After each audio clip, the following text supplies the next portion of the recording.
Hello बच्चों, welcome day second of light chapter most important question series. आज day 2 है। आज हम करेंगे 5 क्वेश्चंस जो मोस्ट इम्पॉर्टेंट हैं। फर्स्ट क्वेश्चन है, define the following terms in the context of spherical mirror. First is pole, second centre of curvature, third principal axis and last one is principal focus. ये question पिछले साल में बहुत बार repeat हुआ है, तो इसको हम सॉल्व करेंगे। इसको सॉल्व करने सबसे पहले आप पेपर में एक फिगर को ड्रॉ कर लीजिएगा। हम कॉन्केव मिरर से आपको समझा रहे हैं, आप कोई सा भी मिरर यूज़ करते हैं स्फेरिकल मिरर में, या आप मिरर बनाएंगे।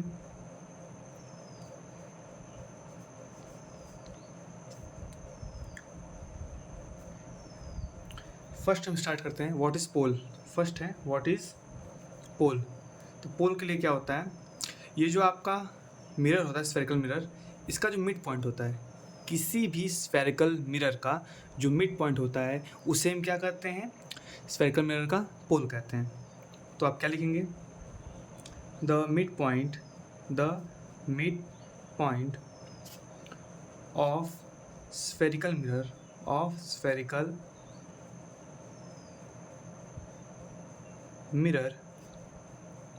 is called pole. ओके, सबसे इजीएस्ट वर्ड में आपको समझाया जा रहा है। सेकंड क्या है, सेंटर ऑफ कर्वेचर क्या होता है, जिस भी स्फेरिकल का ये स्फेरिकल मिरर पार्ट होता है, जिस भी स्फेरिकल या स्फेयर का ये स्फेरिकल मिरर पार्ट होता है, उस स्फेयर के सेंटर को ही स्फेरिकल मिरर का सेंटर ऑफ कर्वेचर कहा जाता है। जैसे ये जो मिरर यहाँ पे बना है आपका कॉन्केव मिरर, ये किसी एक स्फेयर का पार्ट होगा जिसको हम कंप्लीट करेंगे तो कुछ इस तरीके से आपको दिखेगा। तो इस स्फेयर का कोई एक सेंटर होगा यहाँ बीच में, इसे क्या बोलते हैं हम, सेंटर ऑफ कर्वेचर। तो इसको कैसे डिफाइन करेंगे, the centre of sphere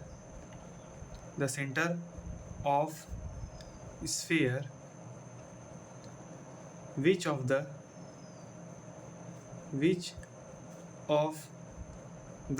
spherical mirror is a part, which of the spherical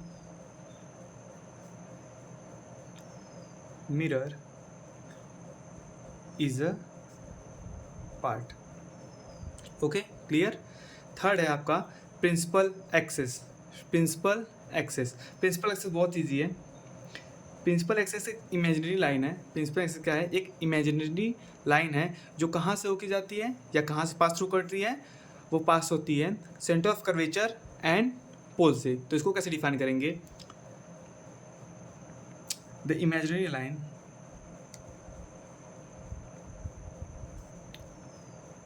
which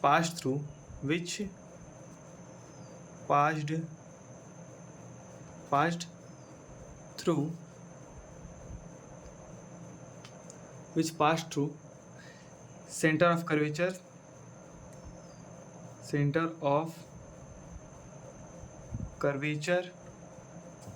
and pole। Fourth है आपका principal focus.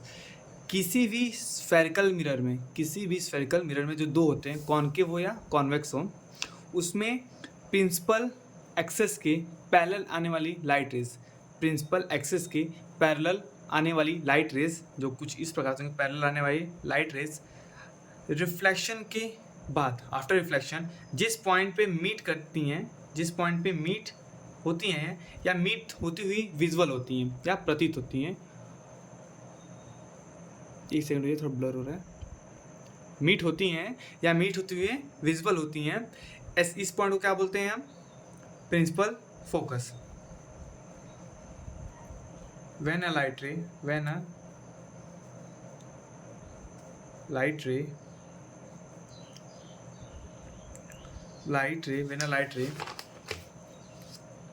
is parallel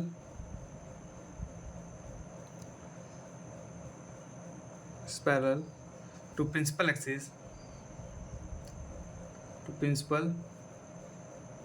axis after reflection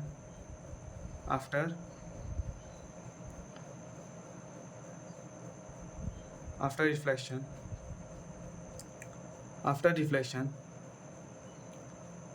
the meeting point of rays, the meeting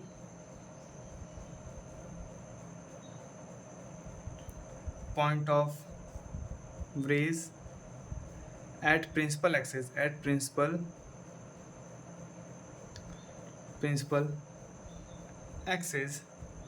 is called principal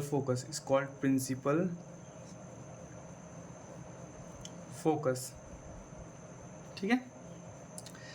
पोल को आप P से दिखाते हैं, centre of curvature को C से, okay, और प्रिंसिपल फोकस को आप कैपिटल F से दिखाते हैं, ओके। आगे हम बढ़ते हैं नेक्स्ट क्वेश्चन पे। तो यार आपका सेकंड क्वेश्चन, ये सेकंड क्वेश्चन है यहाँ पर आपका। क्वेश्चन क्या है पढ़ेंगे हम लोग। A concave mirror produces a 3 magnified image on a screen if the object is placed at 20 centimeter in front of the mirror. How far is the screen the object from the object? ठीक है, यहाँ पे दिया है a concave mirror placed 3 magnified मतलब magnification की value कितनी दी है, m is equal to 3, image on screen, हमको इमेज किस पे मिल रहा है, इमेज हमको कहाँ मिल रहा है, स्क्रीन पे मिल रहा है, मीन्स रियल इमेज होगा। तो रियल इमेज के लिए मैग्निफिकेशन कैसा होता है, negative. If the object is placed at 20 centimetre in front of the mirror, object कहाँ प्लेस्ड है, 20 सेंटीमीटर, मीन्स यू की वैल्यू 20 सेंटीमीटर होगी, और आपको पता है किस में हम लेंगे, negative 20 centimetre.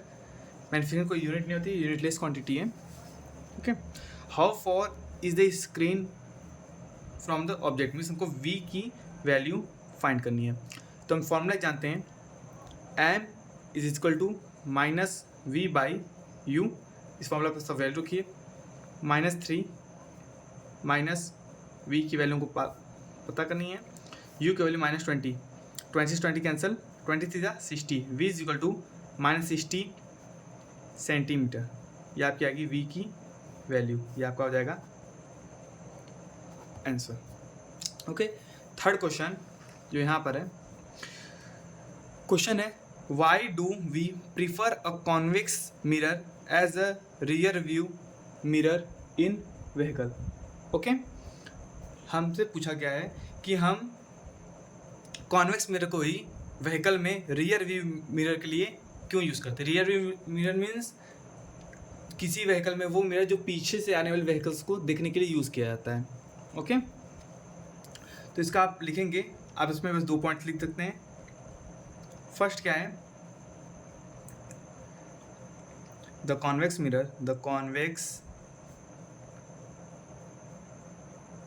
Mirror produce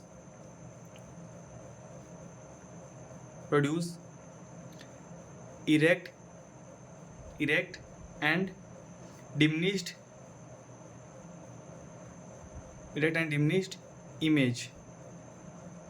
image of object। Second ये लिखेंगे, the convex mirror has wider rear view, means convex mirror पहला तो क्या बनता है, इमेज सीधा और छोटे बनाते हैं, और सेकंड क्या है कि उसका जो व्यू होता है, रियर व्यू, वो वाइडर होता है, मीन्स बहुत ही लार्ज व्यू को दिखा सकता है, ओके। फोर्थ क्वेश्चन चलेंगे हम। ये क्वेश्चन है, why does a light ray incident on a rectangular glass slab emerged in any medium emerges parallel to itself, explain using a diagram. एक डायग्राम बना के इसको एक्सप्लेन करना है। इस क्वेश्चन पे आप इम्पोर्टेंट कर लेंगे, ओके। आइए समझते हैं। सबसे पहले हम डायग्राम बनाते हैं। ये रिफ्लेक्शन टॉपिक से क्वेश्चन आपका आया हुआ है, ये क्वेश्चन, ओके। ये एक ग्लास स्लैब है, ठीक है, जिसके अंदर हम भर दे रहे हैं कुछ इसके पार्टिकल्स ग्लास के। क्वेश्चन को पहले समझते हैं क्या क्वेश्चन बोल रहे हैं। डायग्राम से। जब कोई यहाँ एयर है, ये ग्लास है, इन दोनों का मीडियम अलग अलग है। जब कोई लाइट रे इस ग्लास के स्लैब ए बी, इसको बोल दीजिए, इसको सी डी बोल दीजिए, यहाँ पर इमर्ज या रिफ्लेक्ट, यहाँ पर क्या हो रहा है, इंसिडेंट हो रहा है। ओके, तो आपको पता है ये रेयर मीडियम है, ये डेंसर मीडियम है, तो क्या होगा, नॉर्मल तरफ ये झुक जाएगा इस तरीके से जाके, फिर यहाँ नॉर्मल से ये क्या होगा, इस तरीके से निकल जाएगा। इफ़ यहाँ पर ग्लास नहीं होता तो क्या ये जो लाइट रे है कुछ इस तरीके से सीधे ही बाहर निकल जाती है। ओके, तो आप देखेंगे कि ये लाइट रे और ये लाइट रे, ये लाइट रे जो यहाँ से निकल रही है जब ग्लास रखा हुआ है, और ये लाइट रे जब ग्लास नहीं रखा होता तब कैसे जाती है, ये दोनों देख रहे हैं आप, देखिए आपको एक पैरेलल दिख रही हैं आपको। यही इसी क्वेश्चन में पूछा है, ऐसा क्यों होता है। अगर आप देखेंगे कि जब एयर से लाइट रे कहाँ पर आ रहा है, ग्लास में आ रहा है, एयर से ग्लास में आ रहा है, तो जो इसका एंगल ऑफ डेविएशन हुआ है यहाँ पर, ओके, और जब ये कहाँ से, ग्लास से एयर में जा रहा है, तो ये जो इसका एंगल ऑफ डेविएशन है, ये दोनों आपस में इक्वल और अपोजिट हैं, ये एक दूसरे को क्या करेंगे, कैंसिल कर देंगे। इसलिए हमको दिखता है कि ये जो लाइट रे नॉर्मल लाइट रे होगी, जो ग्लास स्लैब जब नहीं होगा, और जब ग्लास स्लैब होगा जो लाइट रे निकलेगी एक दूसरे को पैरेलल होगी। ओके, ये आपका डायग्राम है। ओके, आइए आज के लास्ट क्वेश्चन पे चलते हैं हम। Light इंटर्स from air to glass having refractive index 1.50, what is the speed of light in glass slab? Means glass में लाइट की स्पीड क्या होगी, मीन्स हमसे n की वैल्यू दी हुई है हमको, रिफ्रैक्टिव इंडेक्स जो 1.50 है, v इन मीडियम पूछा है, और ओके ये क्वेश्चन है। आप एक फॉर्मूला पढ़ेंगे, V is equal to C by v. Okay, ये फॉर्मूला होता है, अगर आपको नहीं पता तो इसको याद कर लीजिएगा, इस पर क्वेश्चंस ढेर सारे रहते हैं। तो V यहाँ से क्या हो जाएगा, C by n, C light of speed 3 × 10⁸ metre पर सेकेंड, रिफ्रैक्टिव इंडेक्स 1.50, इसको जब सॉल्व करेंगे तो V is equal to 2 × 10⁸ metre पर सेकेंड आपको मिलेगा। ओके, ये आपका आंसर हो गया। ओके, आज के लिए इतना ही, फिर मिलते हैं नेक्स्ट वीडियो में। Till then tata, bye bye.